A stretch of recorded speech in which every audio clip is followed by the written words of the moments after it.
Hi friends, வாங்க இன்றைக்கி மாடி தோட்டத்தில் இந்த பாவக்கொடி பாருங்கள். ஒரு கொடி காஞ்சிருச்சு, இன்னொரு கொடி நல்லா இருக்குது போல். இந்த பாருங்கள், மேலே போய் காயெல்லாம் விட்டுருக்குது, நல்லா பசுமையாக இருக்குது. அந்த காஞ்ச இலையெல்லாம் கொஞ்சம் பிச்சு விடலான்னு வந்திருக்கேன்.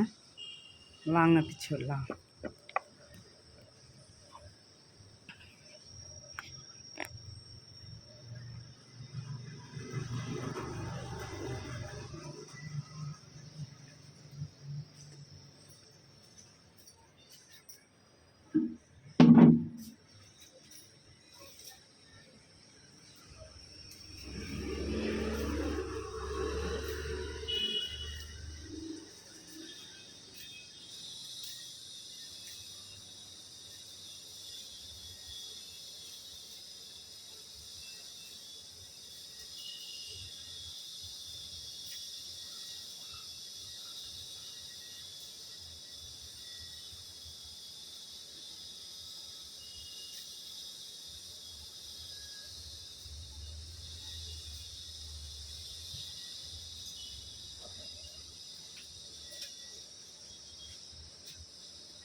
இங்கே பாருங்கள், அந்த பாவக்கொடியில் இருந்த காஞ்ச இலையெல்லாம் மோஸ்ட்லி பிச்சுட்டேன்.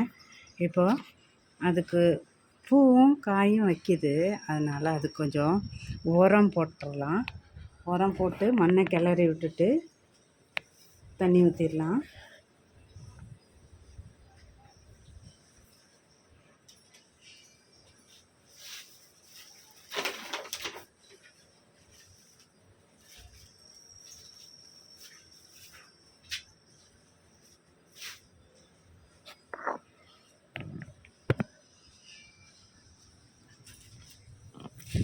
பாவக்காய், அதனால் நான் வேப்பம் புண்ணாக்கு நிறைய போடலை, லைட்டாக ஒரு ஸ்பூன் போல் போடுறேன். போட்டுட்டு அதுக்கப்புறம் இங்கே பாருங்கள், மாட்டு சாணம் அதை போட்டு விட்றேன். அது காஞ்சிருச்சு போலன்னு நினச்சேன். அதில் ஒரு கொடி பச்சையாக இருந்து மேலே காய்ச்சிட்ருக்கு.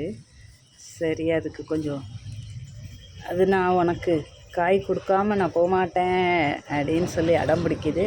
அதான் சரி, அதுக்கு கொஞ்சம் உரம் போட்டுருவோன்னு உரம் போட்டாச்சு. எப்பயுமே செடி வச்சோன்னாக்க அது நமக்கு ஏதாவது பலன் கொடுக்காம போகவே போகாதுங்க. பலன் கொடுத்துட்டு தான் போகும்.